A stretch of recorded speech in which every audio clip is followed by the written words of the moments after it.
Biglang may batang namamalimos na lumapit kay Doc at ibebenta daw nito ang kwintas ng ina para maipagamot ito.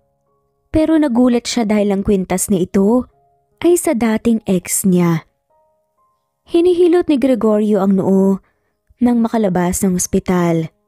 Sobrang dami ng tao sa loob at nasusuffocate na nga siya. Idagdag pa na ang dami niyang pasyenteng inaasikaso. Puyat na rin siya at walang tulog. Huminga ng malalim si Gregorio para pakalmahin ang sarili. Naamoy niya ang fresh na hangin kaya kumalma siya.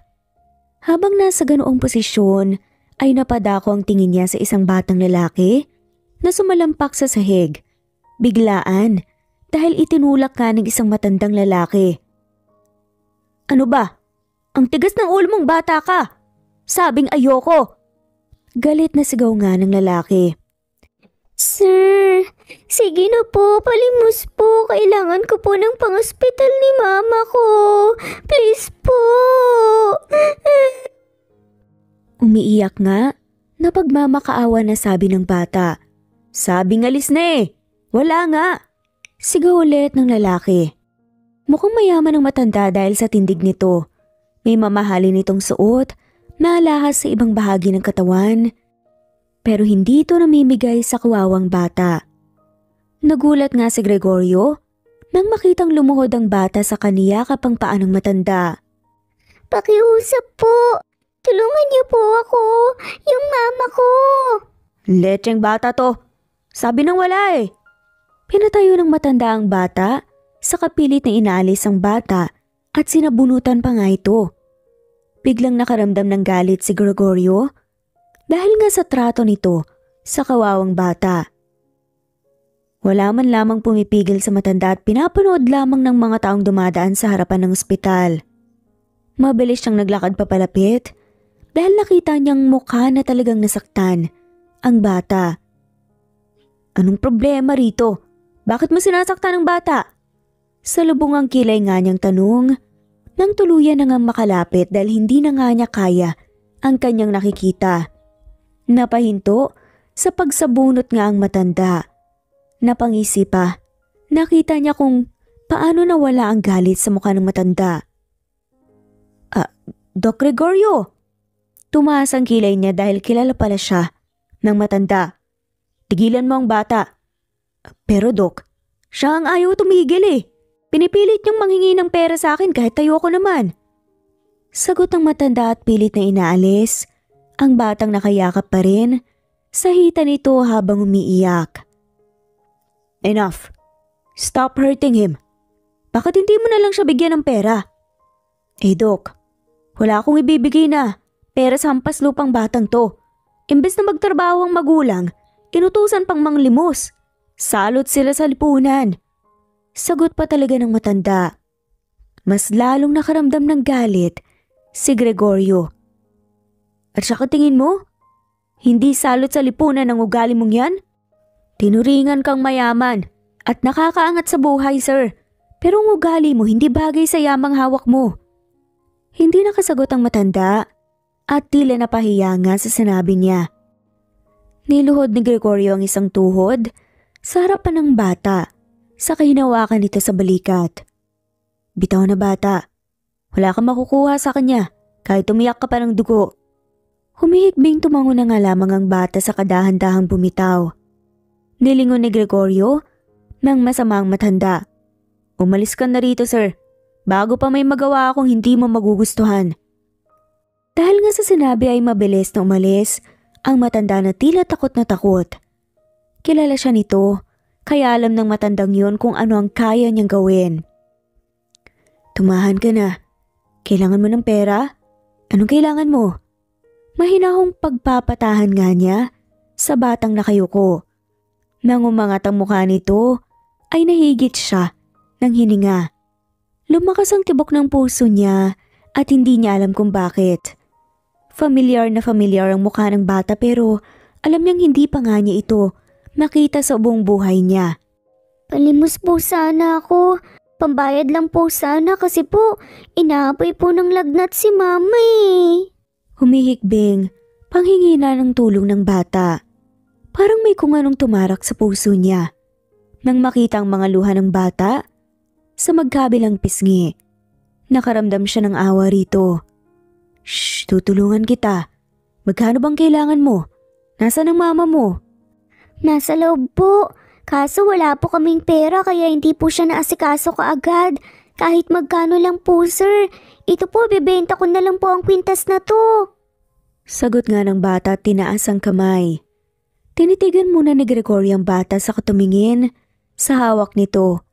Isa yung kwintas na alam niyang mamahalin pero ganun na nga lamang siya nagulat nang makita ito ng mas matagalan.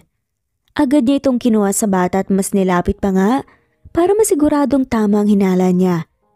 Hindi nga siya nagkamali dahil yung kwintas na binigay niya sa ex niya noon, ang babaeng una at huli nga niyang minahal na hanggang ngayon ay nandoon pa rin sa puso niya. Teka, saan mo to nakuha? Nautal pa nga niyang tanong sa bata. Isang piraso lang ang kwintas na hawak sa buong mundo. Imposibleng may nagmamay-ari ngang iba. Ah, kay mama po yan, binigay niya po sa akin. Kaso, kailangan ko po ng pera kaya ibebenta ko na lang po. Sagot naman ng bata. Malakas na tumibok ang puso ni Gregorio dahil sa kaba. Kailangan niyang malaman kung sino ang ina ng bata. Nasaan ang mama mo? Dalhin mo ako sa kanya. Tutulungan ko siya. Agad na lumiwanag ang mukha ng bata. Saka hinawakan nga siya sa kamay. May kuryente siyang naramdaman na ikinataka nga niya lalo. Hinila siya ng bata papasok sa ospital. Sobrang bilis ng puso ni Gregorio. Kada hakbang na ginagawa nila. Hanggang pumasok sila sa parte ng ospital kung saan nandoon ang mga taong hindi kumukuha ng private room. O hindi kaya, hindi pa agad nagamot. Dumiretso sila sa isang bed na natabunan ng kurtina. Andito po si mama. Sad nga ng bata. At noong hinawi nga nito ang kurtina, ay parang binuhusan siya ng malamig na tubig nang makita ang isang babaeng nakahiga sa kama. Sobrang putla at nanginginig. Maureen? Paano nga ba napunta ang dalawa sa sitwasyong yun? Nakulang na nga lamang ay makalimutan na nga nila ang isa't isa. Balikan natin kung paano sila nagkakilala at napunta sa ganitong sitwasyon. Isda! Tulingan! Bangus! Bili na kayo! Ma'am, sir, bagong kuha lang po to. Bili na po kayo, mura lang. Sigaw ng sigaw si Maureen habang naglilinis ng isda na order nga ng isang customer. Nagtitinda siya ng mga isda sa palengke at talagang kailangan sumigaw para lang maagaw ang atensyon ng mga customer. Madaming kakompetensya, kaya dapat magaling talaga siyang mag-sales talk. 19 years old pa lamang si Maureen, pero tumutulong na nga siya sa papa niyang magtinda ng isda sa palengke. Hindi na nga siya nakapag-aral dahil mahal ang tuition sa college at hindi naman siya ganoon katalino para lang makakuha ng scholarship. Pinipilit siya ng mga magulang na mag-aral pero tumanggi siya. Mas gugustuhin na nga lamang niyang tumulong sa kanila kaysa maging pabigat. Mangingisda nga man ni Maureen at labandera naman ang ina. Kahit ganoon ay nakakain pa rin siya ng 3 beses sa isang araw at ipagpapasalamat ngayon. At saka nag-enjoy din naman si Maureen sa pagtitinda ng isda. Pwede bang ikaw na lang bilhin ko, Maureen? Napahirap na nga lamang si Maureen dahil sa sinabi nga ni Juanito, ang lalaking tatambay lang para harutin talaga siya. Pwede ba, Juanito? Umalis ka rito, minamalas ang negosyo ko dahil sa'yo eh. Mataray na sambit pa nga niya na ikinatawa ng mga customer nila. Grabe ka naman sa akin, Maureen. Hindi ako maalas no, ang swerte ko kaya. Pakipot ka lang sa kagwapuhan ko. Tugon pa nga ni Juanito. Napangiwi si Maureen. Pwede ba? Mahiya ka nga. Mas mukha ka pang ang isda kaysa sa mga tinitinda namin eh. Isda? Eh di gwapong isda. Sad pa nga ni Juanito. Hoy Juanito, tigilan mo na nga yung anak ko. Araw-araw ka na lang nandito ah. Sabat nga ng papa ni Maureen. Alam mo uncle, magiging anak mo rin ako sa mga susunod na araw, di ba Maureen? Nakangising sagot pa nga ni Juanito habang nakatingin kay Maureen. Abat kung itatara ko kaya tong kutsilyo sa lalamunan mo. Hala sige, alis na. Iritang saad pa nga ng ama niya, kaya mabilis na tumakbo paalis si Juanito dahil sa takot. Natawa na nga lamang si Maureen dahil doon. Nang biglang, Maureen, bes! Mabilis na napalingon si Maureen nang marinig ang familiar na boses. Naglalakad kasi siya sa gitna ng daanan. Kagagaling lang niya sa isang maliit na convenience store dahil bumili siya ng chichirya. Nanlaki ang mga mata ni Maureen nang makita kung sinong tumatawag sa kanya. Laura? Mabilis na yumakap ang kaibigan nang makalapit. Agad din naman niyang niyakap ito pabalik habang nagtatalon-talon nga silang dalawa. Anong ginagawa mo?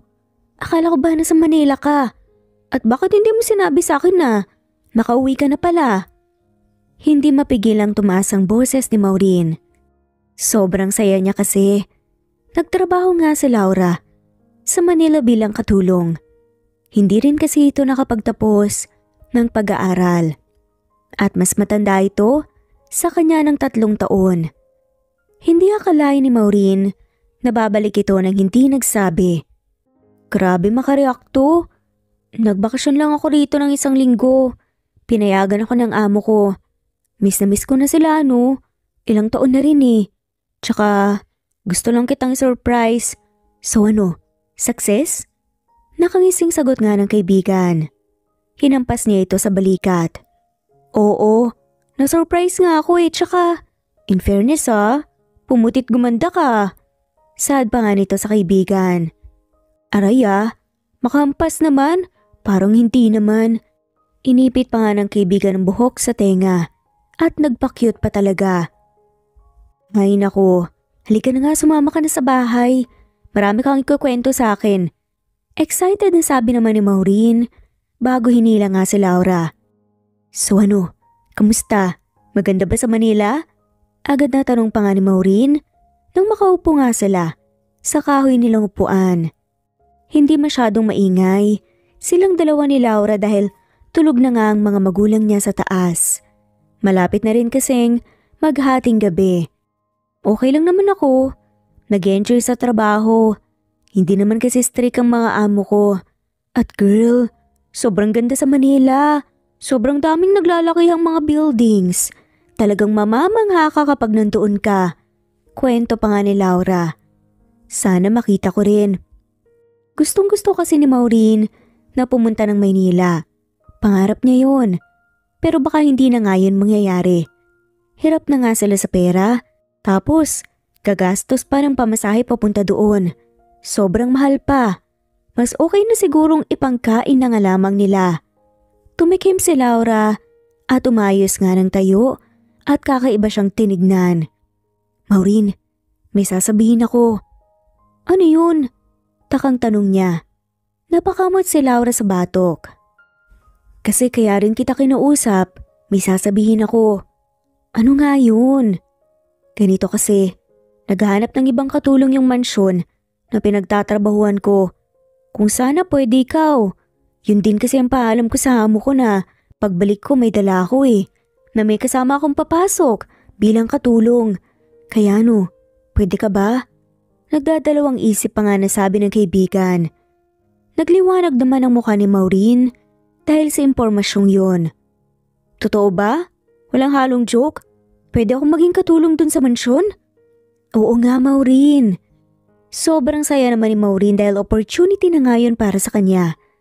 May pagkakataon na nga siyang maabot ang mga pangarap niya na hanggang sa panaginip niya lang mararanasan. Makakatungtong na nga siya ng Maynila sa wakas. Sige, tatanggapin ko. Sasama ko sa'yo. Agad na tinanggap nga ni Maureen ang alok na yun at hindi na nga niya yun pinalampas pa. Pero paano yung mga magulang mo? Papayag ba? Nag-aalalang tanong ni Laura. Doon ay dahan-dahang nawala ang ngiti ni Maureen. Oo nga pala, may magulang siya. At kung pupunta man siya ng Maynila ay paniguradong may iwan nga ito roon. Wala nang tutulong sa papa niya dahil siya lang ang nag-iisang anak. At paniguradong hindi papayag ang mga yun dahil sobrang strict nga ng dalawa at protective. Ayaw nilang magtrabaho siya sa malayo dahil natatakot nga silang may mangyari sa kanyang masama, lalo pat tinakwil sila ng mga kamag-anak. Hindi ko alam, baka hindi eh. Malungkot niyang saad. Ayaw rin kasing iwan ni Maureen ang mga magulang niya, pero kapag tinanggap kasi niya ang trabahong yun, ay mas magiging maayos ang pamumuhay ng mga to dahil malaki ang sahod. Yun ang iniisip ko, Maureen. Baka hindi pumayag ang mga magulang mo. Sambit naman ni Laura. Paano na yan? Aisha, huwag kang mag-alala. Akong bahala. Ipapaalam kita sa mga magulang mo. Nakangiting wika nga ni Laura. Pero paano kapag tumanggi? E di tanggapin na lang natin. Wala tayong magagawa kung ganun. Basta, huwag ka munang mag-isip ng negative. I'm sure napapayag sila tita. Pagpapalakas ng loob ni Laura sa kanya, kaya tumango siya. Ang buong akala ni Maureen na hindi nga siya papayagan ng mga magulang, pero nakita niya na lamang ang sarili. Nakatungtong ng Maynila. Manghang-mangha nga siya habang nakatingin sa naglalakihang buildings. Hindi niya akalaing mas maganda pa pala ito sa personal. Wow, ang laki! Namamanghang saad ni Maureen nang makababa sila ni Laura sa mismong tapat ng malaking gate sa mismong mansyon na pagtatrabahuan nila. Natawa si Laura. Sinasabi ko na nga bang mamamangha ka sa laki ng mansyon eh. Hindi ko inakalang sobrang yaman pala talaga ng amo mo, Laura. Siyempre, kaya malaki magpasahod. O siya, tara na. Baka pagalitan pa tayo ng mayordoma kung magtatagal tayo eh. Tugon nga ni Laura. Napanganga si Maureen ng dahan-dahang bumukas ang gate pagkatapos mag-doorbell ni Laura. Halos lumuwa na nga ang mga mata niya dahil sa bakuran pa lang ay sobrang ganda na. Akmang maglalakad na nga sila papasok nang may malakas na bumusina sa likuran nila, kaya malakas na napahiyaw si Maureen. Tabi, Maureen! Sigaw ni Laura sa kahinila nga siya. Pagilid nga dahil muntik na nga siyang masagasaan. Sinamaan nga ni Laura ng tingin ang kulay asul na sasakyan na nakahinto nga malapit sa kanila. Bumaba ang binata ng kotse na nasa direksyon nila. Parang slow motion ang lahat nang makita ni Maureen ang isang lalaking sobrang gwapo, makinis ang balat, matangos ang ilong, makapalang kilay at kulay pink ang labi. Napanganga si Maureen nang dahan-dahan ngang binaba ng lalaki ang shades na suot at sumalubong nga sa kanya ang kulay asul nitong mga mata na akala mo'y nilulunod nga sa alon ng dagat. Sa hindi malamang dahilan bumilis ang tibok ng puso ni Maureen. Parang nag-slow motion at nasira nga dahil sa sigaw nga ng lalaki. Are you out of your mind? Muntik na kitang masagasaan. You should watch your way. Hindi ko kasalanan pag nangyari ang hindi natin gustong mangyari. Agad na napatras nga silang dalawa ni Maureen nang paandarin ng lalaki ang kotse papasok ng mansyon. Dahil sa sinabi nito ay biglang nag-init ang ulo niya. Mabilis niyang kinuha ang maliit niyang hawak na bag at tinapon sa kotse ng lalaki. Tumama yun sa likuran niya. Alam mo, napakawalang hiya mo. Para sigawan kami ng ganyan. Kababaeng tao namin. Ikaw ang hindi tumitingin sa dinadaanan mo eh. Nakita mo naglalakad kami papasok, di ba? Galit na sigaw nga ni Maureen. Maureen, huy, amo natin yan. Anak yan ang may-ari ng mansyon na to. Natatarantang sigaw naman ni Laura habang hawak-hawak ang braso ni Maureen. Bago pa man makapag-react si Maureen, biglang huminto ang kotse at bumukas ang pintuan na kung saan kanina pa nga ang lalaki. Galit na tinignan ng lalaki ang tinamaan ng bag niya. What the hell? Galit na sigaw nga nito. Natuod na nga lamang si Maureen doon at hindi alam kung ano ang gagawin. Hindi niya alam na anak pala ito ng magiging amo niya, na syempre parang amo niya na rin. Hindi pa nga siya makakapagsimula ay halatang matatanggal na ata siya. Mabangis ang muka na nilingon siya ng lalaki na ikinakaba na ni Maureen. Naramdaman nito ang paghigpit ng kapit ni Laura sa kanya. You! Malakas na sigaw nga ng lalaki at dinuro siya. Naglakad dito papalapit sa kanya na ikinaramdam nga niya ng takot. Lagot tayo. Rinig nga ni Maureen ang takot na bulong ni Laura. You, anong karapatan mong batuhin ng cheap mong bag ang kotse ko ha? Hindi mo ba alam kung magkano yan? Napapikit si Maureen nang isigaw nga ito ng lalaki nang makalapit. Sorry po sir, hindi ko po alam na ikaw po pala ang amo namin eh. Nakapikit nga na paghihingi nga ng tawad ni Maureen.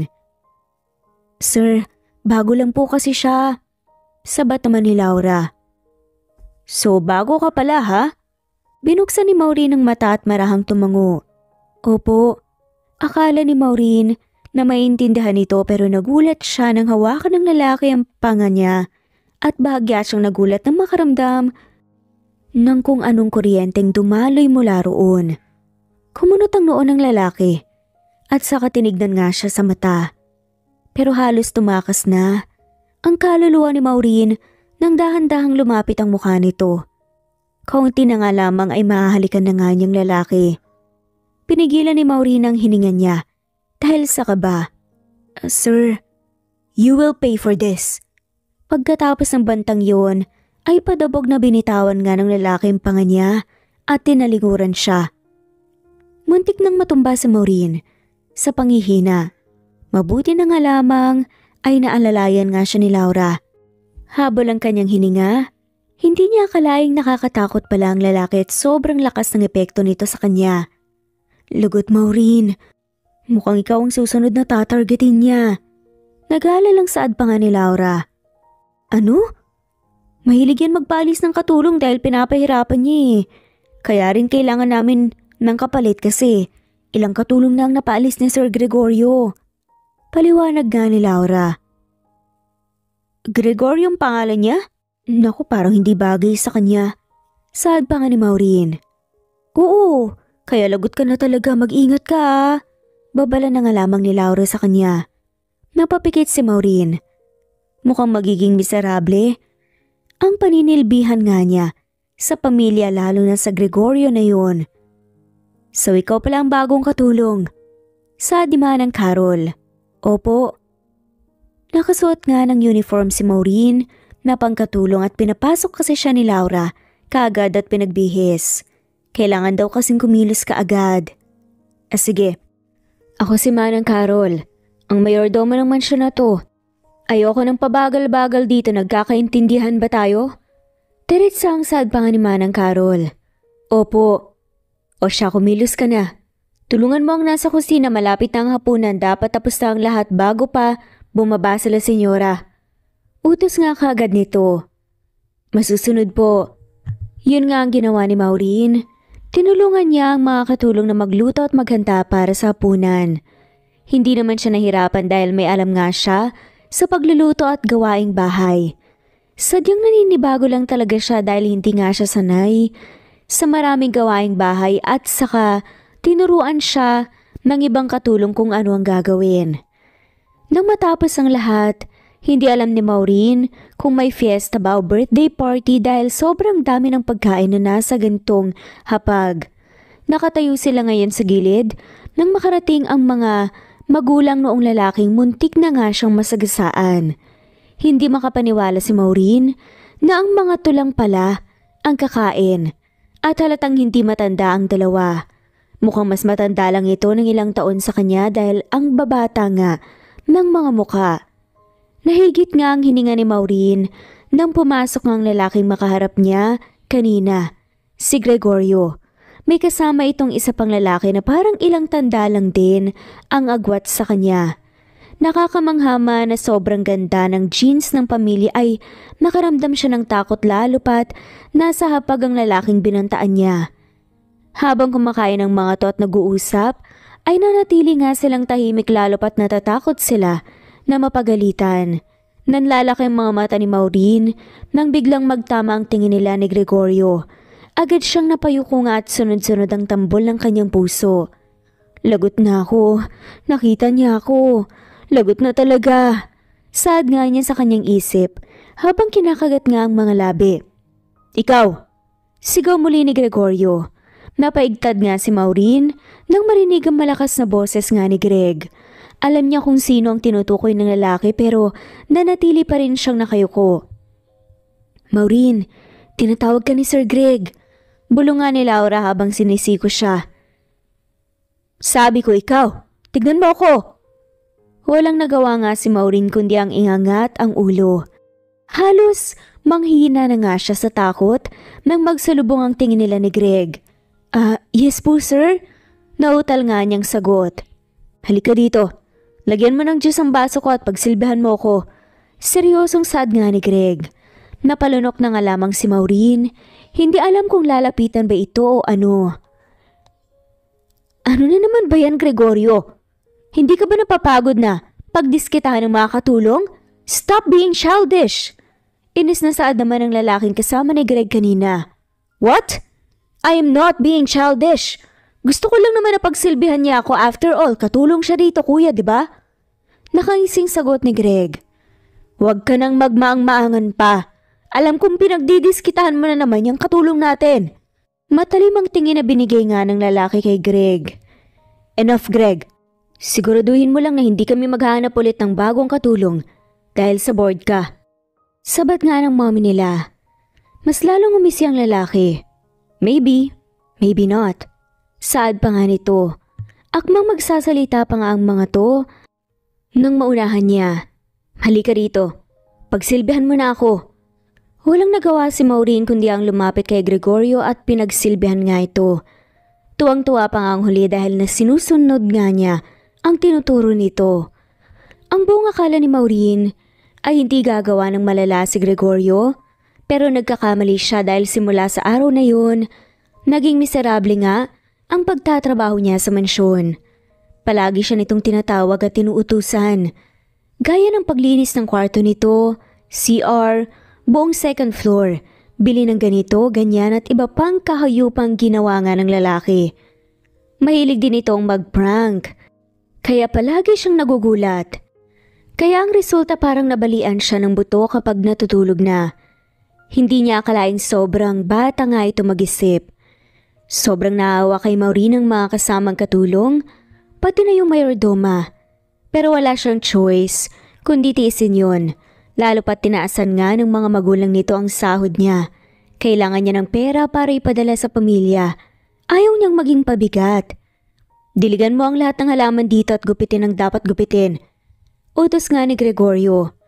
Binagsak nga ni Greg ang hawak na cutter sa lupa at ang pandilig ng halaman. Sobrang sama ng tingin ni Maureen sa lalaki na parang gusto na nga niya itong katayin ng buhay. Katatapos lamang niyang maglinis ng kwarto. Nanguutos nga na naman ang demonyo. Imbes na matakot sa tingin nga ni Maureen, napangisilang si Greg at dinuro siya. Huwag na huwag mong susubukang madali ng trabaho mo dahil nasa bench lang ako. Manunood sa'yo, kaya ayusin mo. Pagtalikod ng lalaki gumawa nga siya ng ibang ekspresyon dahil nga sa inis bago padabog na ginawa ang inutos nito. Makautos, akala mo kung sinong gwapo? Mukha namang unggoy. Hindi niya mapigilang reklamo. Narinig ko yon. Sigaw pa nga ni Greg sa hindi kalayuan. Umirap lamang si Maureen at nagpatuloy sa ginagawa. Pero nangangalahati pa lang siya ay sobrang sakit na nga ng likod niya. Kaya tumayo siya at hinawakan ng likod. Para yatang tatanda siya ng maaga. Here. Sad nga nito. May naglahad kay Maureen ng isang water bottle kaya napahinto siya. Nang tignan niya kung sino yon ay sumikdo ang puso niya nang makita nga si Sir Garen pala yun, ang kuya ni Greg. Ay sir, ikaw po pala. Here, kunin mo to. Alam kong nauuhaw ka. Kanina pa kita nakikita rito at saka tirik na tirik ang araw. Nakangiting saad nga nito. Nako, hindi na po. Okay lang po ko. Nahihiyang tanggi na nga lamang ni Maureen. Kahit sa katunayan ay gusto na nga niya itong kunin talaga. Nag-init kagad ang pisngi ni Maureen sa kakinagatang labi. Salamat po sir. Sa ilang buwan na pagtatrabaho ni Maureen sa pamilya, hindi niya ipagkakaila na may paghanga na nga siya kay Garen lalo pat may mabuti itong puso. Kung si Gregorio ang demonyo, si Garen naman ang anghel. Ang anghel niyang crush. Walang anuman. Saad nga nito. Sige, inumin mo na. Nakangiting sabi pa nga ni Karen. Tinignan niyo po ako? Huwag ka nang mahiya, go on. Natatawang sagot nga nito. Napalunok si Maureen at sinubukang buksan, ngunit tinagaw yon ni Karen at ito mismong nagbukas. Nahihiya nga niya yung tinanggap. Akmang iinumin na nga sana yon ni Maureen nang may marahas na kamay na umagaw rito. Sir Greg! Nanlaki ang mata na sigaw nga ni Maureen nang itapon nito ang tubig palayo. Hindi ko sinabing pwede kang uminom ng tubig. Galit na sigaw pa nga ni Greg. Pero sir... How childish, Greg. Kahit tubig ay kailangan niyang magpaalam sa'yo. Gusto mo ba siyang mamatay? Sa heat stroke ha? Tirik na tirik ka nga raw. Inis pa nga na saad ni Karen. Galit na humarap si Gregorio sa kapatid. Bakit ka ba nangingialam ha kuya? Mind your own business. She's my business. May pakailam ako sa lahat ng katulong dito. Hindi gaya mo na pinaparusahan sila. Siguro kaya ayaw sa'yo ng lahat dahil sa ugali mo. Matalas pa nga na sagot ni Karen. Mas lalong sumiklab ang galit ni Greg. Anong sabi mo? Bago pa may magawa nga si Greg ay pumagitna na nga si Maureen. Tama na Sir Greg. Tama na po, sorry na. Nanatiling masama ang tingin ni Greg sa kapatid. Huwag mo akong pakialaman kuya. Oh, of course I will. Paano siya magiging sayo kung ganyan ang trato mo? Ayusin mo kasi baka mapunta pa sa akin. Nakangising sagot nga ni Karen. Hindi naintindihan ni Maureen ang sinasabi ng dalawa pero pinigilan niya ulit si Gregorio. Nangakmang susugod na nga sa kapatid. Wala kang pakialam. Sada nga lamang ni Greg. Nanlaki ang mata ni Maureen nang hawakan siya ng lalaki sa pulsuhan at parahas nga hinila papunta sa kung saan. Sir, saan niyo po ako dadalhin? Kinakabahang tanong ni Maureen. Shut up. Sada man ni Greg. Hindi na nga lamang umimik si Maureen dahil natatakot siya sa aura ng lalaki. Para itong papatay at baka siya pa talaga ang mapagdiskitahan. Pumasok sila sa paliit nga na greenhouse, walang tao roon, kaya nagpupumilit si Maureen dahil baka may gagawin ito sa kanya ng masama. Padabog na isinandal ni Maureen ng lalaki sa glass wall dahilan para mapadaing nga siya. Dahil tumama lamang ang ulo niya rito, pero agad ding napatigil ng maramdaman ang malambot na palad ni Greg sa ulo niya. Malalaking mata niya itong tinignan nang hinimas nga niya ito roon. Sir. Noong magtama ang kanilang mga tingin ay nagbaga muli ang mata ng lalaki sa galit. Napahiyaw siya nang malakas nga nitong nilagay ang dalawang kamay sa magkabilang gilid ng ulo niya. How dare you? Sigaw ng lalaki. Sir, wala po akong ginawang masama ha. Takot na saad pa nga niya. Talagang tinatanggi mo ang panglalandi mo sa kapatid ko? Tanong pa nga ni Greg. Ano? Gulat at hindi makapaniwalang tanong ni Maureen. Nagmamaang-maangan ka pa talaga. Nakita ko kung paano ka kinilig dahil sa kapatid ko. Kaya siguro lumalapit si kuya sa'yo dahil nilandi mo siya. Ano? Gusto mo siya? Dahil sa sinabi ni Greg ay tumaas yata ang dugo niya sa ulo.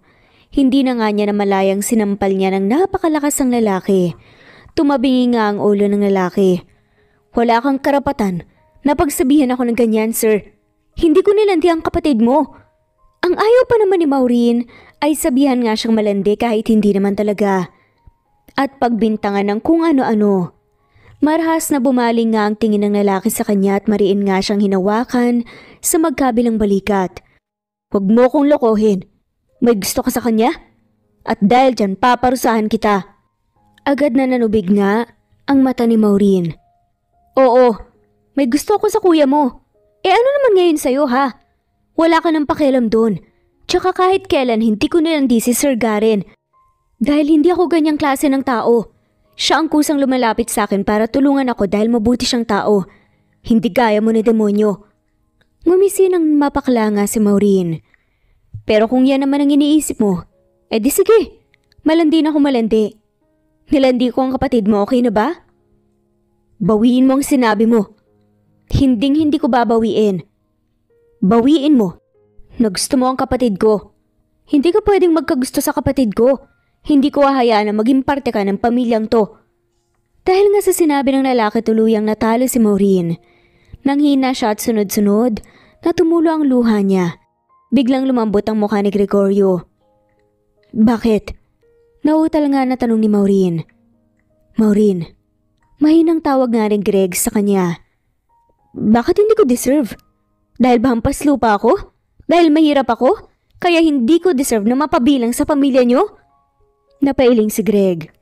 Hindi sa ganun, Maureen. Ano? Sagutin mo. Dahil wala ako natapos? Pero wag kang mag-alala. Hindi ko naman talaga planong maging jowa ang kapatid mo eh. Wala akong planong sumali sa pamilya niyo. Ang gusto ko lang naman magtrabaho ng matino at makipagbigay ng pera sa pamilya pero talagang minamalas nga ako. Naging miserable pang buhay ko dito ang dahil sa'yo. Humagulgol nga si Maureen kaya agad siyang niyakap ni Greg. Sobrang sakit ng nararamdaman niya. Gusto niyang ilabas ang galit na nararamdaman.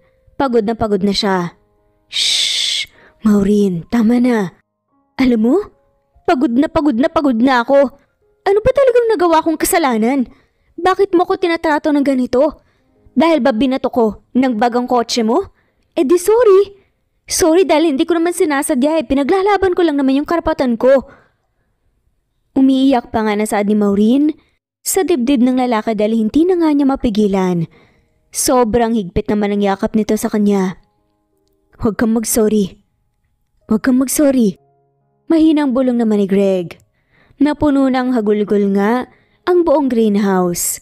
Nilabas ni Maureen ang sakit, galit, poot at pagod na naramdaman sa pagpapahirap sa kanya ni Greg. Umalis ka na. Nangihinang saad nga ni Maureen. Wala na talaga siyang enerhiya. Maureen, hindi kita iiwan. Malakas na tinulak nga ng babayang lalaki dahilan para mabitawan siya nito at mapaatras. Umalis ka na! Iwan mo na ako dito! Gusto ko mapag-isa. Pahingihin mo naman muna ako, sir. Pagmamakaawa pa nga niya rito.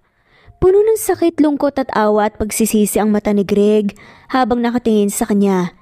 Mas lalong napaiyak si Maureen ang dahil doon. Pero ang totoo niyan, hindi lang naman talaga alam ni Greg kung paano nga i-express ang kanyang sarili dahil first time nga niyang maramdaman to. Napayoko na nga lamang ang lalaki. Hindi sigurado si Maureen kung nakita ba niya ang pagtulo ng luha ni Greg dahil nga sa panlabo ng mata niya. Pero tila pinaglaruan na naman siya ng mukha nito. I'm sorry. Sad na nga lamang ni Greg. Nang tuluyang makalis si Greg doon ay nangihina nga siyang napaupo sa sahig. Iyak nang iyak siya roon habang yakap-yakap ang sarili. Madaling araw ay lumabas nga si Maureen sa silid ng mga katulong. Nauuhaw siya at hindi siya makatulog. Gusto niyang magtimpla ng gatas. Pagkatapos kasi nung breakdown niya sa greenhouse ay pinayagan nga siyang magpahinga ni Manang Carol. Nakita kasi nito na namumugto nga ang buong mukha niya sa kakaiyak. Nagtatanong man si Laura at ang ibang kasama ay kung ano ang nangyari. Hindi na nga siya sumagot pa at nanatiling tahimik. Nang marating sa kusina ay agad nga siyang nagtimpla ng gatas at ininom yun. Nang matapos lumabas nga siya sa kusina, ngunit nasa kalagitnaan pa lamang siya ng living room, papunta sa kwarto nila ay biglang bumukas ang main door ng mansyon. Kumunot ang noon ni Maureen dahil sino naman kaya ang umuwi ng hating gabi. Pero nung nilungon nga niya ang pintuan ay nagulat nga siya nang makita si Greg na mahigpit ang kapit sa doorknob at halatang lasing. Hindi na nga sana niya ito papansinin nang muntik nang matumba ang lalaki sa kalasingan. Kahit galit pa nga siya rito ay wala nga siyang nagawa, kundi lapitan ng lalaki at inalalayan nito. Hinahawi pa nga siya nito. Don't touch me. Magagalit si... May sinabi pa nga ito sa dulo pero hindi na nga naintindihan pa ni Maureen. Sir, dahan-dahan baka matumba ka. Inis na saad pa nga ni Maureen. Napahinto ang lalaki sa pagpupumiglas. Saka malalaki ang matang tinignan siya. Pero kalaunan ay humisi. Babe! Saad bigla ni Greg. Muntik na nga matumba si Maureen nang bigla nga niyang yakapin si Greg. Sobrang bigat ng lalaki na akala mo ay ilang kilo nga ng bigas ang karga niya. Sobrang higpit ng kapit nito sa kanya dahil baka matumbang ang lalaki. Aray sir, sandali lang, mabigat ka! Reklamo naman ni Maureen.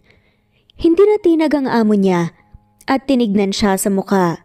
Halos hindi na nga huminga si Maureen dahil sa sobrang lapit ng mukha ni Greg.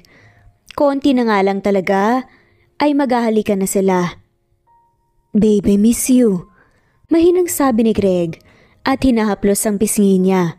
Nagsalubong naman ang kilay ni Maureen. "Sir, hindi po ako ang girlfriend niyo." Medyo nakaramdam siya ng sakit dahil meron na palang girlfriend. Hindi man lamang niya alam pero sino ba naman siya? Para sabihan nga nito. Isa lamang naman siyang hamak na katulong. "Baby, you're so beautiful." Lasing na namang saad ng lalaki at ngumisi. Iniwas niya ang mukha. "Tama ni sir, dadalhin kita sa kwarto mo, lasing ka na."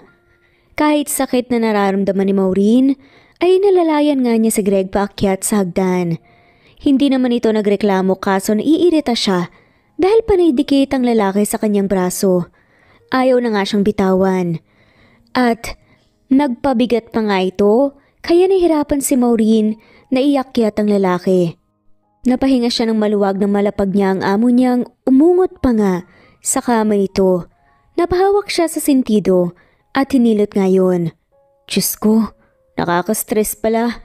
Kumuha siya ng isang basin na nilagyan niya ng tubig sa katawel. Nagdesisyon nga siyang linisin nga ang lalaki dahil hindi naman pwede itong matulog na amoy alak. Kaya yun nga ang ginawa ni Maureen. Dinampi-dampi niya ang basang towel sa mukha ng lalaki. Napahinto pa nga siya nang huminto nga ang tingin niya sa mapupulang labi nito. Napakagat-labi na nga lamang siya at iniwas ang tingin dahil parang may nagtutulak sa kanya. Natikman yun. Nagpatuloy nga siya sa ginagawa hanggang sa kailangan nga niyang hubarin ang damit ni Greg. Nagdadalawang isip man pero ginawa niya. Panay lunok nga si Maureen nang makita ang namumutok nga nitong abs. Nakaramdam siya ng init pero pinigilan niya. Lalo pa tinuhubad na nga niya ang pantalon ng lalaki. Nanlaki pa ang mga mata ni Maureen na makita ang umbok nga nito sa boxer. Diyos ko, tulungan niyo po ako. Bulong nga ni Maureen sa sarili. Mabilis niyang tinapos ang lahat dahil hindi niya akalaing pagnanasaan niya ang kanyang amo na nagpapahirap sa kanya. Kahit kailan, hindi pa nga siya nagnasa sa kahit na kanino. Akmang tatalikod na nga sana para magligpit nang matapos ng may matigas nga na kamay na humila kay Maureen dahilan para bumagsak siya sa ibabaw ng lalaki. Sir!" Gulat niyang sigaw habang nakatingin kay Greg na dilat ang matang nakatingin sa kanya. "Babe," mahinang bulong pa rin ito.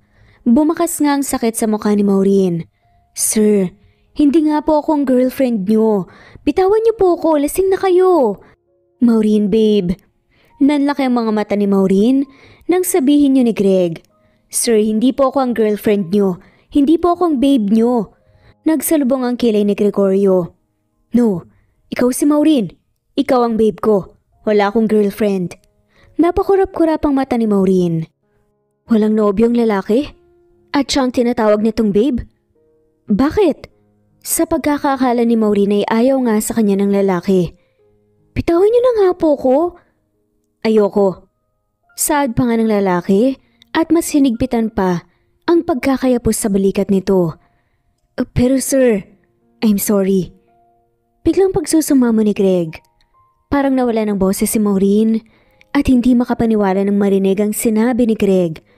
Hindi niya alam kung tama bang narinig niya gaya doon sa greenhouse. "Po?" "I'm sorry, Maureen." Doon ay mas lalong nanlaki mga mata niya dahil inulit pa talaga ng lalaki. Tamang narinig niya. Nagsorry ang amo niya sa kanya. Sir." Nautal nga na saad nito. "I'm sorry because I hurt you. I'm sorry kasi kasalanan ko na pinaiyak kita." Okay na po yun." "No, it's not okay. Nasaktan kita. Pinapahirapan kita. I'm sorry, babe. Hindi ko naman talaga gusto yun eh. Hindi ko naman talaga gustong parusahan ka pero yun ang tanging naisip ko para mabaling ang atensyon mo sa akin." Mahabang saad pa nga ng lalaki. Sinisinok-sinok pa dahil sa kalasingan. "Pero bakit?" Hindi mapigil ang tanong ni Maureen. "Inaagaw ni kuya ang atensyon mo. Ayoko nun. Gusto ko sa akin lang ang atensyon mo. Ayoko makuha ka niya kahit alam kong posibleng makuha ka ni kuya. Nanlaki mga mata ni Maureen nang makitang tumulo ang luha ni Greg. Humihikbi na nga ito. Sir, bakit ka umiiyak? I'm sorry if I hurt you. Ayokong saktan ka ng ganun. Nasasaktan ako kapag umiiyak ka. Nagsisisi na ako. Ayokong makita kang umiiyak, babe. Dahil sa akin nasaktan ka. Hindi na nga natapos pa ang sasabihin ni Greg dahil humagulgol na nga ito na parang batang inagawan ng laruan. Nataranta si Maureen at hinawakan ng magkabilang pisngi ni Gregorio. Sir, wag ka pong umiyak. Okay lang po talaga yun. Sadyang dramatic lang po talaga ako. Okay lang po sa akin kung utusan niyo po ako ng mahirap. Susundin po kita. Tahan na po. Natatarantang saad nga ni Maureen. Umiling naman ang lalaki. Ayoko. Ayokong pahirapan ka pa. Hindi ko na kaya. Hindi alam ni Maureen pero bahagya nga siyang napangiti dahil hindi niya akalain na sobrang cute pala ng lalaki kapag lasing. Hindi gaya nung parang mangangain nga ng tao. Nagsiselos ako. Biglang saad nga ni Greg. Natuod tuloy si Maureen sa pwesto nang sabihin nga yun ng lalaki. Sobrang lakas ng tibok ng puso niya na parang lalabas na nga ito sa katawan. Hindi niya akalaing sasabihin niya ni Greg.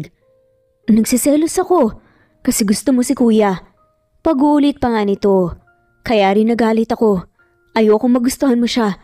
Gusto ko na ako lang. Huwag si kuya. Ang pangit niya. Saad pa nga nito at natawa naman ng bahagya si Maureen. Bakit ka nagsiselos? Halos nagwala nga ang buong kalamnan niya. Because I like you. Halos hindi na nga makagalaw si Maureen sa pwesto niya dahil sa sinabi ni Greg. I like you. And I want you only for myself. Ayokong magkakagusto ka ng iba. Sa akin lang. Gusto ko sa akin lang. And I will make you mine. Bago pa man makapag-react si Maureen, nang sunggaban nga siya ng halik ng lalaki, may kinagulat na nga lamang niya. Hindi niya akalaing hahalikan siya ng lalaki at first kiss niya yun. Buong akala ni Maureen, nahihiwalay nga agad si Gregorio pero hindi yun nangyari dahil ginalaw ng lalaki ang labi niya na nagbigay ng bulta-bultahing kuryente sa buong katawan niya. Hindi niya alam ang gagawin kaya sinubukan nga niyang itulak ang labi pero hinawakan lang nito ang batok niya para hindi nga siya makalayo. Kaya wala nga siyang nagawa kundi ang ipikit na nga lamang ang mata at tugunin yun. Napaungol si Maureen. Nang kagatin ng lalaki ang labi niya kaya pinasok nito ang dila sa loob ng bibig niya at sobrang rahas ng kanilang halikan na parang sabik na sabik nga sila sa isa't isa. Naghabol ng hininga si Maureen nang bumaba ang halik ni Gregorio. Napakagat labi na nga lamang siya. Hindi na malaya ni Maureen ang mga sumunod pang nangyari dahil masyado siyang nadala sa ginagawa ng lalaki at dahil may naramdaman din naman siya. Namalaya na nga lamang niya na nasa ilalim na nga siya ng lalaki habang gumagalaw nga ito. Madiin nga ang pagkakahawak sa likod niya. Sir, daing nga ni Maureen. I love you, Maureen. Akin ka lang. Saad na nga nito. Sa gamingang yun ay nasa ibabaw sila ng kama habang sinisigaw ang pangalan ng isa't isa. Nilabas nila ang gigil at sabik sa isa't isa. Kinabukasan nga'y akala ni Maureen na magagalit ang lalaki pero nagulat siya nang biglang lumambing ito at hinalik-halikan siya. Biglang nagbago ang lalaki dahil sa nangyari sa kanya at inaangkin siya nito ng buo. Simula nga sa gabing yun, tuluyang nagiba ang trato ng lalaki sa kanya at niligawan siya. Hindi naman katagalan ay sinagot niya rin naman ito dahil ayaw naman niyang aminin na pamahal na nga siya sa lalaki noon pa man. Tuluyan siyang nahulog. Sikreto lang ang pag-ibigan nila Gregorio dahil natatakot nga si Maureen na malaman yun ng mga magulang ng lalaki. Kahit ayaw man ng nobyo ay pumayag na nga rin ito. Nanatiling isang katulong si Maureen sa mansyon nila Greg. Ayaw man na pagtrabahuin siya ng lalaki, hindi naman niya gustong mangyari yun. Hinayaan na nga lamang siya nito. Kailangan din niyang kumayad para sa pamilya. At wala ngang choice ang lalaki. Bilisan mo, girl. Baka mapagalitan tayo ni Manang. Bulungan ni Laura kay Maureen. Tumango siya sa katinungo nga ang bisitang gusto nga ng alak. Nilagyan niya ang mga ito sa baso. May kasiyahan ngayon sa mansyon na talagang busy silang lahat lalo pat ang daming bisita. Halos mga artista, models, businessman, influencer at iba pa. Kahit man na starstruck nga at namangha si Maureen dahil first time niyang makasalamuha ang mga ganong tao, pinilit niyang maging professional. Lalo pat kaunting mali lamang ay mapupunta sa iyo ang atensyon ng lahat at paniguradong mapapahiya siya. Successful kasi ang isang project ng kumpanya ng mga magulang ni Greg kaya may ganoon. At hindi mahagilap ni Maureen ng lalaki dahil mukhang kausap nito ang mga bisita. "Drink, miss." Napalingon si Maureen nang may magsalita sa likuran niya. Agad siyang napangiti nang makita nga si Sir Gary na nakangiti habang may hawak na wine glass. Ayos na ayos ito at hindi nga mapagkakailang sobrang gwapo ng lalaki. Mukha itong Prince Charming sa isang fairy tale movie. "Ay sir, ikaw po pala." Magalang nasaad naman ang babae at nilagyan nga ng wine ang baso nito. "Nakita lang kitang naglilibot. You look beautiful." Puri pa nga ni Sir Garen. Namula nga ang pisngi ni Maureen. "Nako sir, hindi naman po. Naka-uniform pa rin po ako, hindi gaya ng ibang babae dyan na sobrang ganda at sexy." Natawa na nga lamang si Garen. "No, believe me. Kahit ganyan ang suot mo, mas maganda ka pa rin kaysa sa kanila. Kahit na may mga kolorete sila at simple ka lang." Mas lalong namula si Maureen. "Nako sir, hindi naman po binobola niyo lang ako eh." Nahihiyang saad pa nga niya na ikinatawa ni Karen. May tumawag nga kay Sir Garen kaya nagpaalam na nga ito sa kanya bago umalis. Si Maureen naman ay dumiretso nga sa kusina para uminom ng tubig. Kapapasok nga lamang niya, wala siyang nakitang tao doon dahil ang mga kasama niyang katulong ay busy din sa pagsaserve kasama ng mga nagkikater. Pagkatapos niyang uminom ay akmang tutungo nga sa ref nang may humila sa braso niya. Saka isinandal nga siya roon. Akmang sisigaw siya nang makitang si Gregorio yon na may madilim na mukha. "Gregorio? Bakit ka nang gugulat?" Gulat nga niyang saad habang hinampas nga ito sa dibdib. "I saw you." Madilim ang mukhang sabi nga ng nobyo. "Ano?" Nagtatakang tanong ni Maureen. "Nakita ko kayo ni Kuya kanina. You were blushing." Naalala niya ang nangyari kanina. "Teka, nagsiselos ka ba?" "Ano ka ba? Nagpalagay lang siya ng wine sa baso niya at nag-usap lang kami saglit." Hindi sumagot ang lalaki. "Sa dami ng katulong na nandoon, sa'yo pa talaga siya lumapit? And you were blushing. Anong pinag-usapan niyo?" Naningkit ang mata nga nito. "Wala naman, pinuri lang niya ako."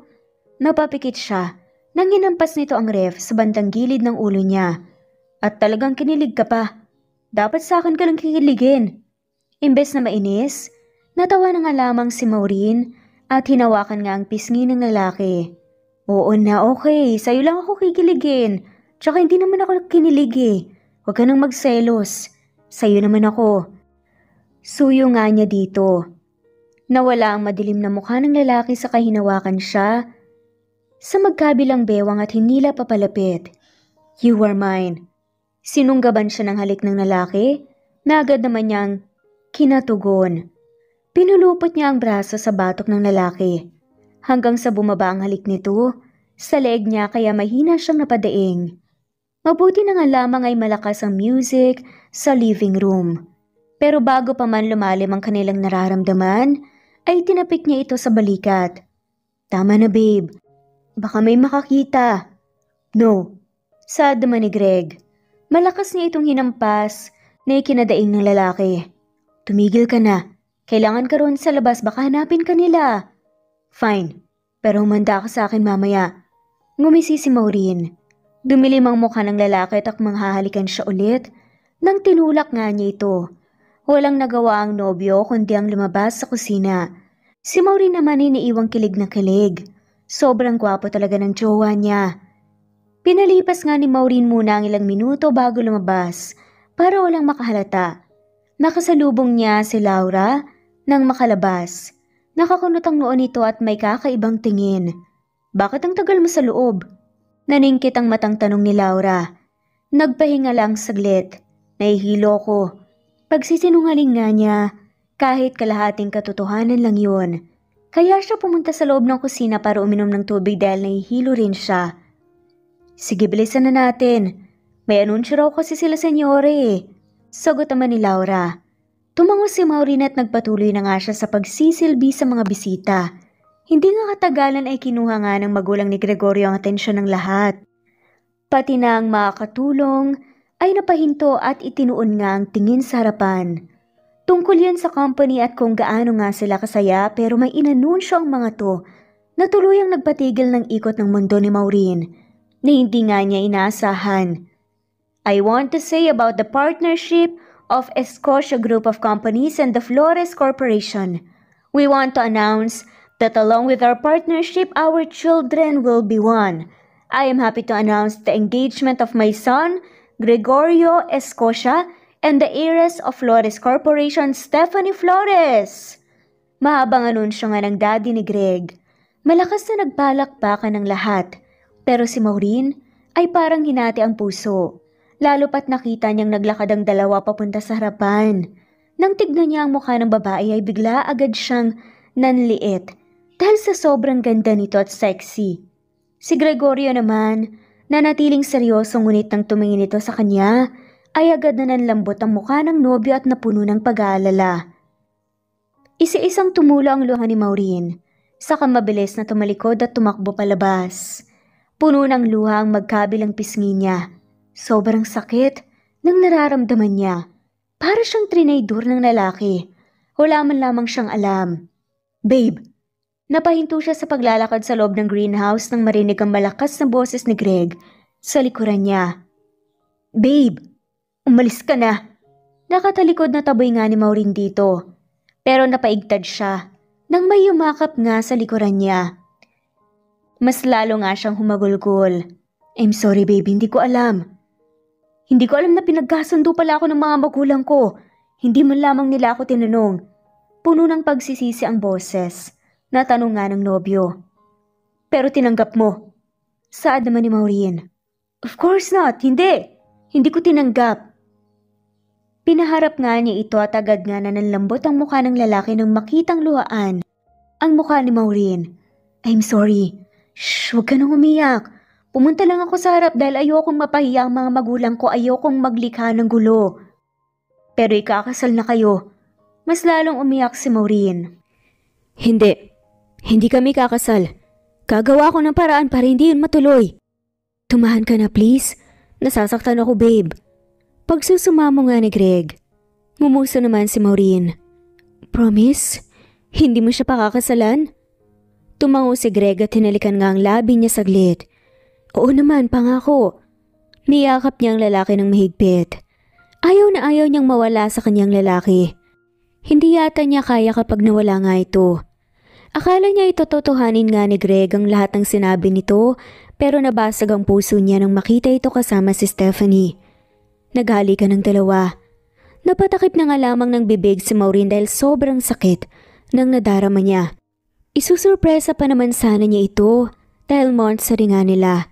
At meron nga sana siyang mahalaga na balita dito. Pero trinaydur pala siya ng sariling nobyo. Hindi siya nito mahal at pinili niya ang fiancé nito base sa nakita niya gamit ang dalawang mga mata niya. Tumakbo si Maureen paalis sa mansyon.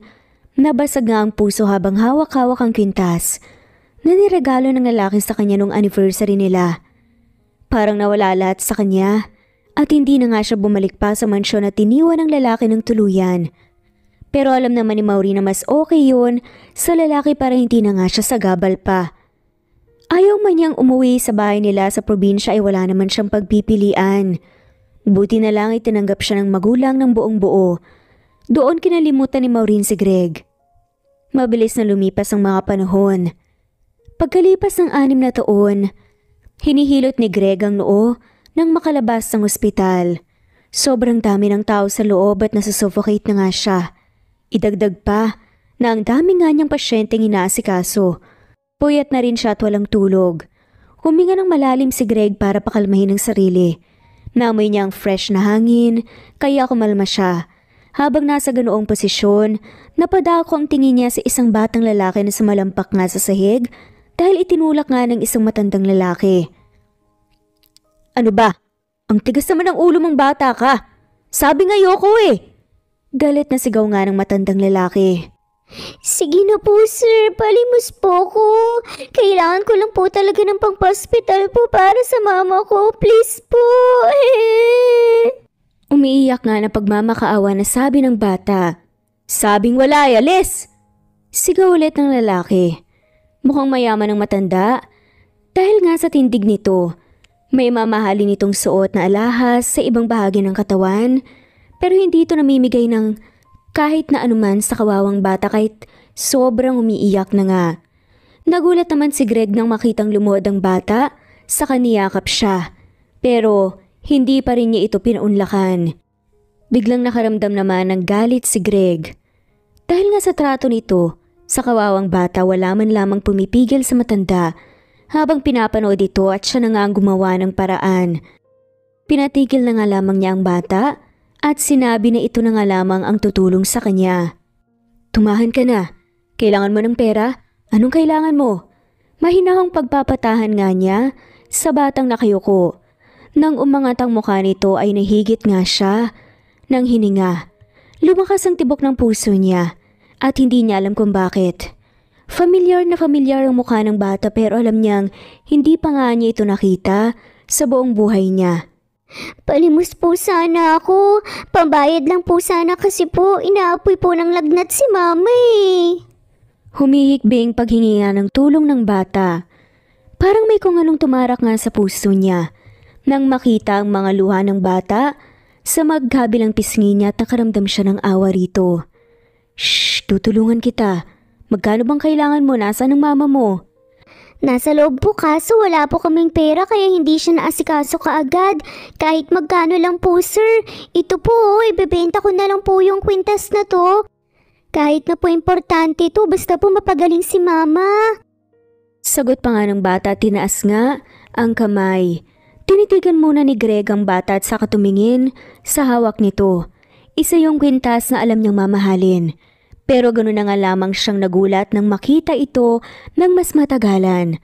Agad niya yung kinuha sa bata at mas nilapitan para masiguradong tama ang hinala niya. Hindi nga siya nagkamali. Dahil yun ang kwintas na binigay nga niya sa ex niya noon. Ang babaeng una at huli nga niyang minahal na hanggang ngayon ay nandoon pa rin sa puso niya.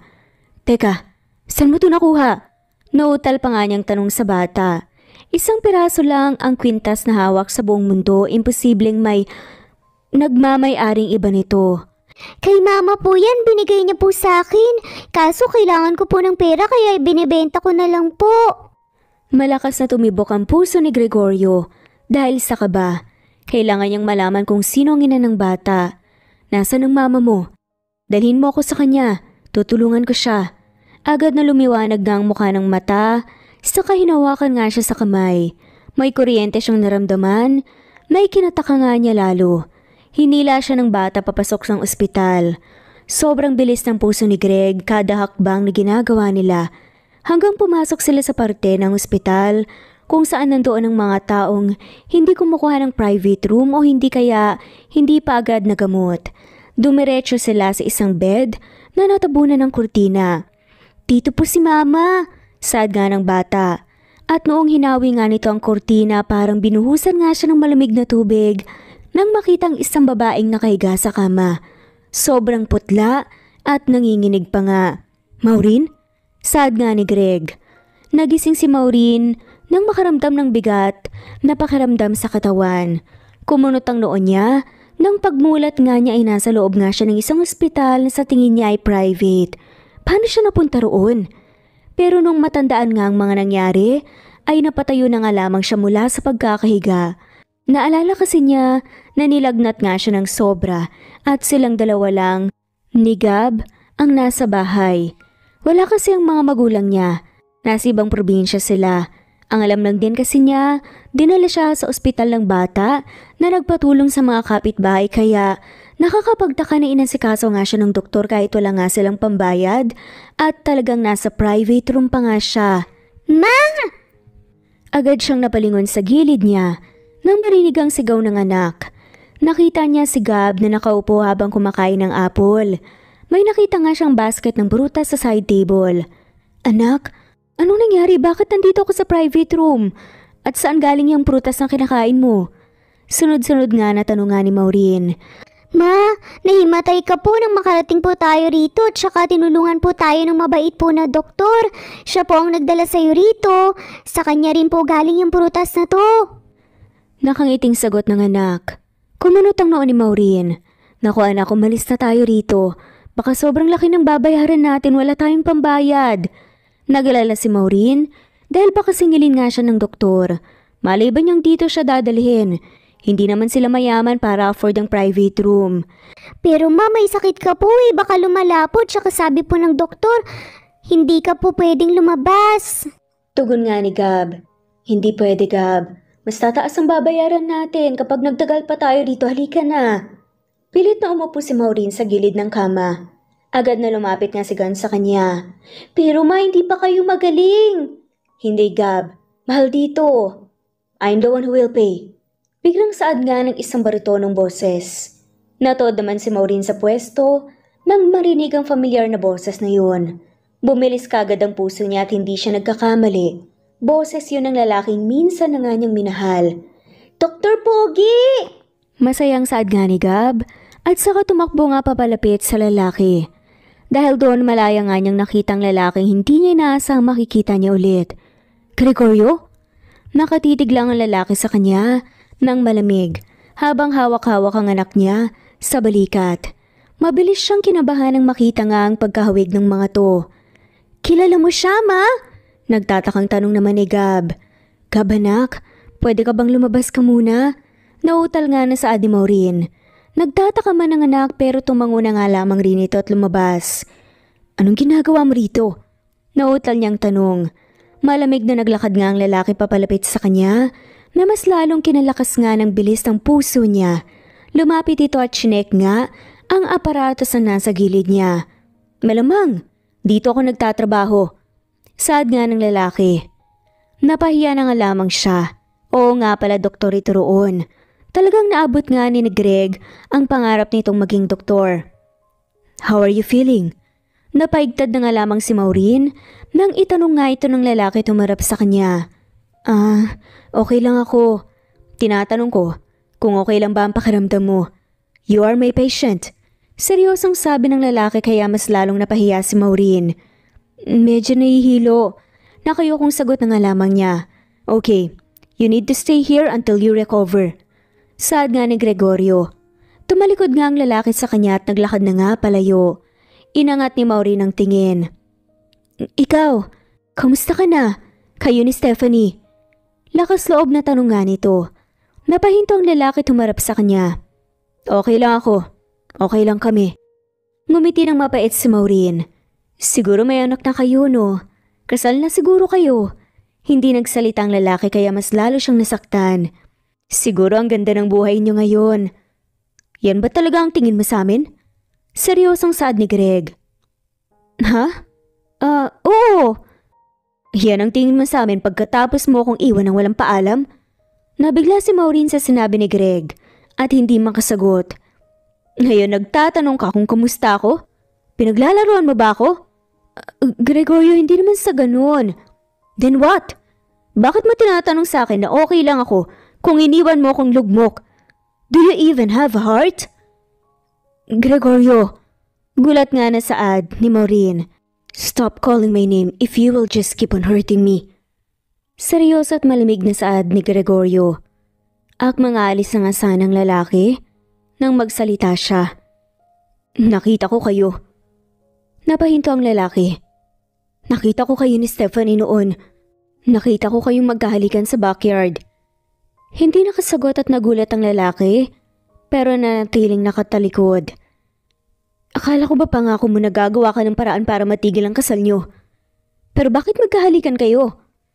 Dahan-dahang tumulo ang luhang pinipigilan ni Maureen. Akala niya ay wala nga siyang naramdamang sakit. Akala niya hindi na nga siya iiyak pero masakit pa rin pala. Masakit kapag nasa harapan niyang lalaki. Akala niya ay wala na nga siyang nararamdaman dito pero nagkakamali siya. Meron pa pala. Hindi pa nga niya ito tuluyang nabitawan. Bakit parang mas pinili mo pang manatili sa kanya kaysa ipaglaban ako? Hindi ba ako worth it? Lumalakas ang hikbi na lumalabas nga sa labi ni Maureen. Humarap ang lalaki na may malamig na muka pero agad ding lumambot nang makita ang mukha niyang puno ng luha. Maureen, pinili mo siya. Pero okay na rin siguro yun, no? Dahil mukhang mas masaya ka sa piling niya. Hayaan mo na ako. Dramatic lang siguro talaga ako.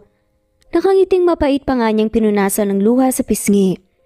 Napamura na nga lamang si Greg.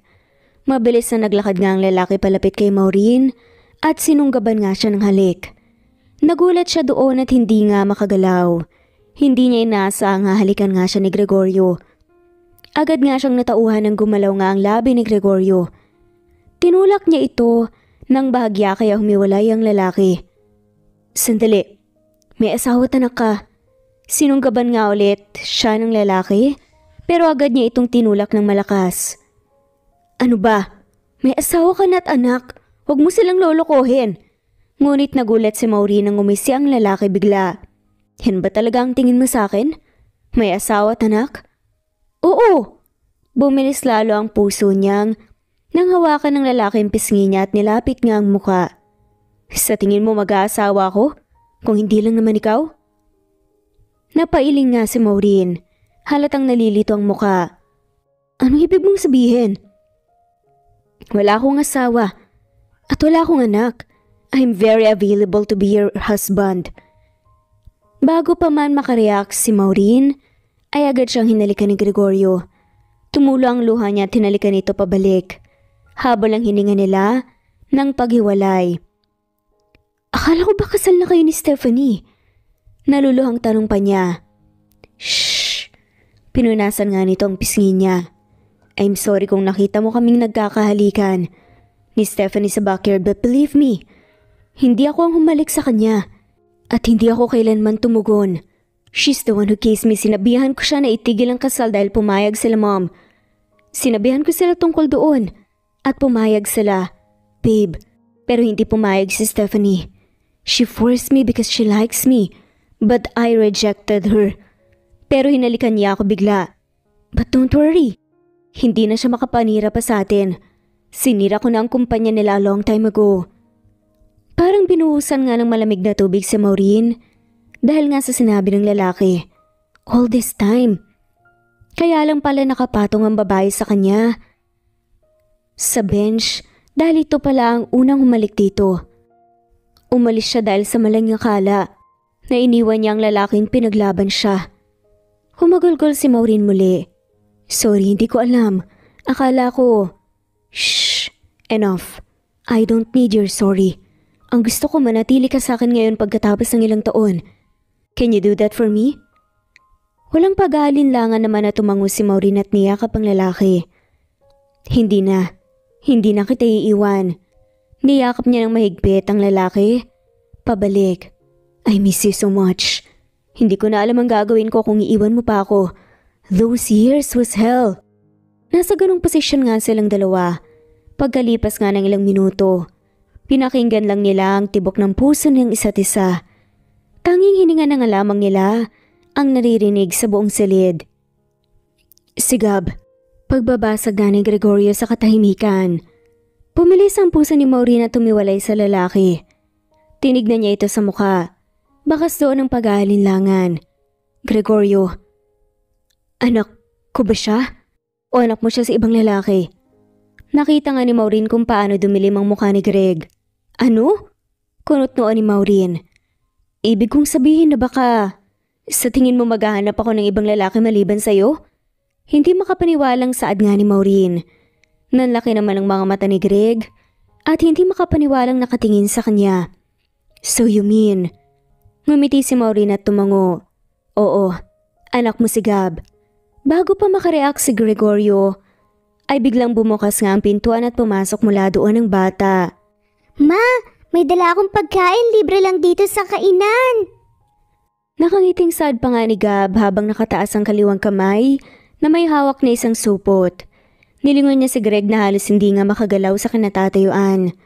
Tumikim si Maureen sa kabinalingan nga ng tingin si Gab na nakatingin na nga sa lalaki na may pagtataka. Ano pong nangyari kay Doc Pogi? Ngumiti si Maureen. Anak, may papakilala ako sa'yo. Nagliwanag naman ang mukha ng kanyang anak. At tinanong kung sino nga yun. Hinawakan ni Maureen ang balikat ni Greg at pinaharap nga ito sa anak at buti na lamang ay sumunod ang lalaki. Gab, siya si Dr. Gregorio Escocia. Saad nga ni Maureen. Alam ko po, kilala ko po si Dr. Pogi. Takang sagot nga ni Gab. Oo, siya nga si Dr. Pogi ang papa mo. Nakita ni Maureen kung paano nanlaki ang mga mata ni Gab habang nakatingin sa ama. Kinalabit nga niya si Gregorio. Lapitan mo anak mo. Bulong nga niya rito. What if hindi niya ako magustuhan? Kinakabahang bulong din ng lalaki. Huwag kang mag-alala. Tatanggapin ka niya. Pampapalakas nga niya ng loob ng lalaki.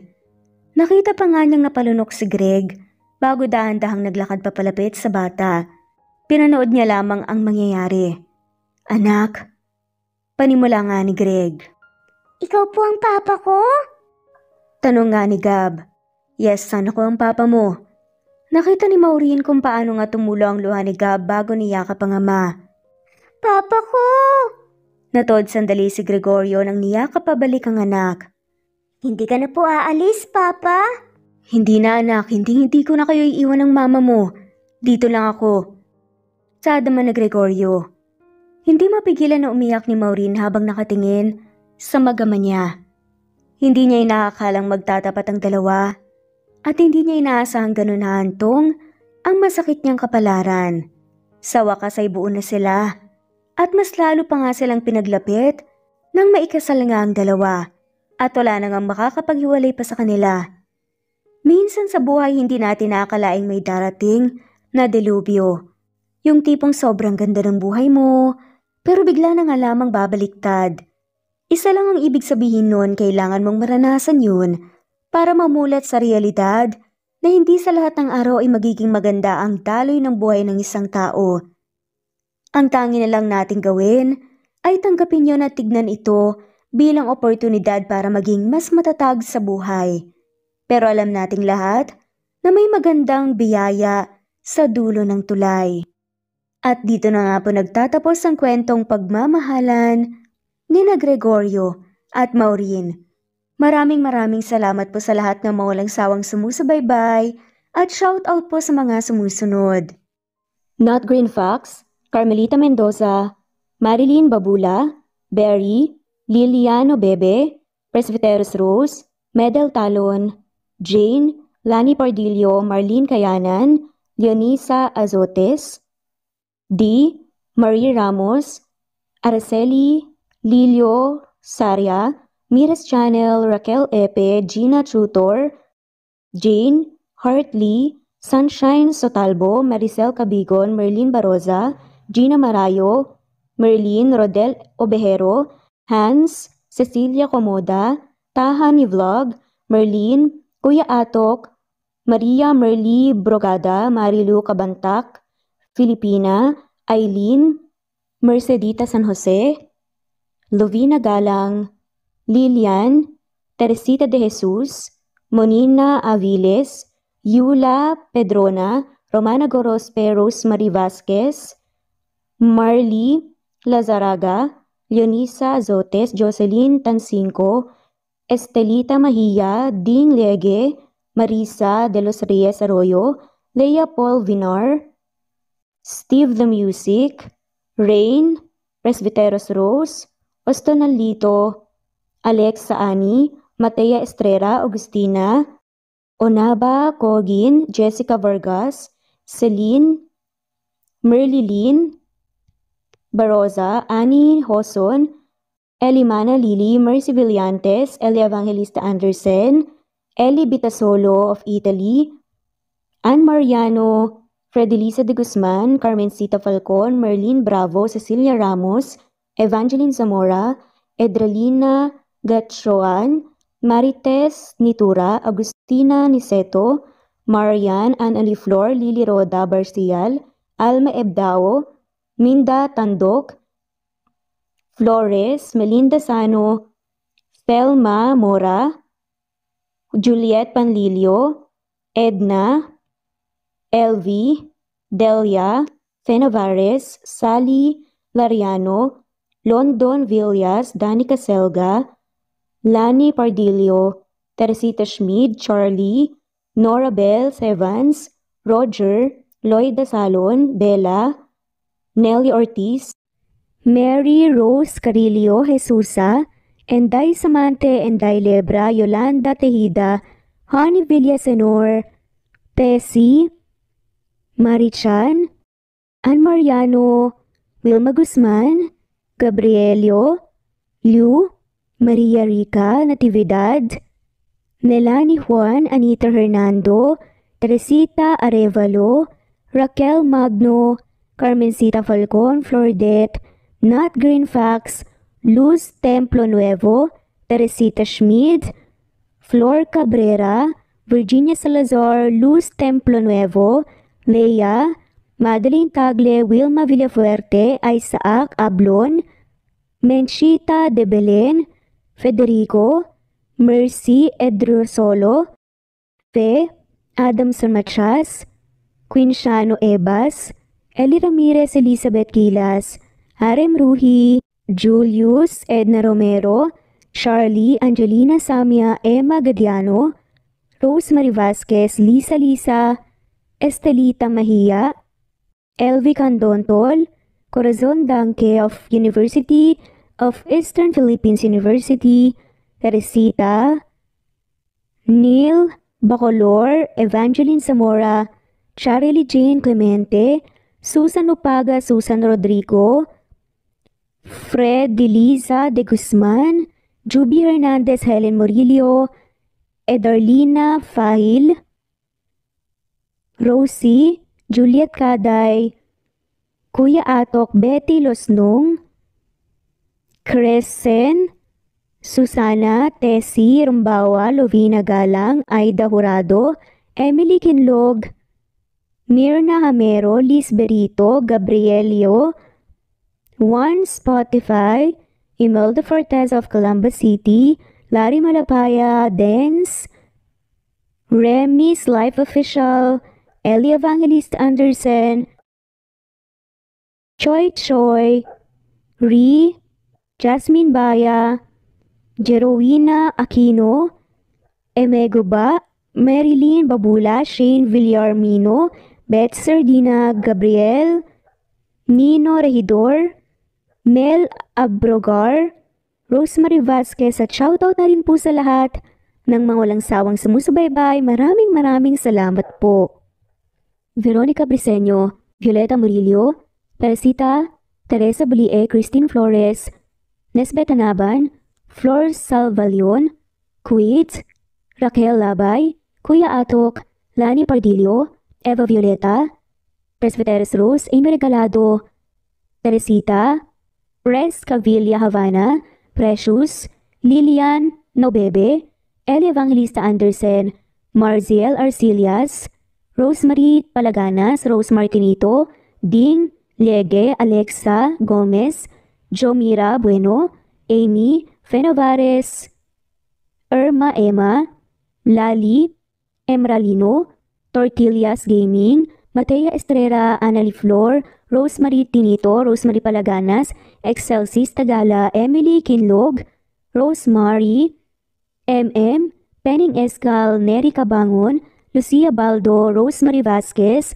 Londono Villas, Faye, Rosemary, Angelo, Vicky Adlaon, Mercy Villantes, Rezeline Unday, Allen, Ace, Nino Regidor, Jeyo Cadtec, Escapades Matilda, Irma Valerio, Agustina Aniceto, Cecilia Alvior, Naitan Canada, Lily Roda Barcial, Eli Ramirez, Doris Day Pangan, Lynn Lee of Macau, Reyes, Rebecca Tezuka, Noel Macero, Rizalina Credo, Mitchie Karch, Romel Carion, Juliet Panlilio, Lynn, Merlilyn Zenny Marion, Wenoni Anya Lucas from Bacolod City, Merlina Aparata, Annalyn Nantes, Flordet, Lorena Utod, Faye, Anita Hernando, Rochan Rodriguez,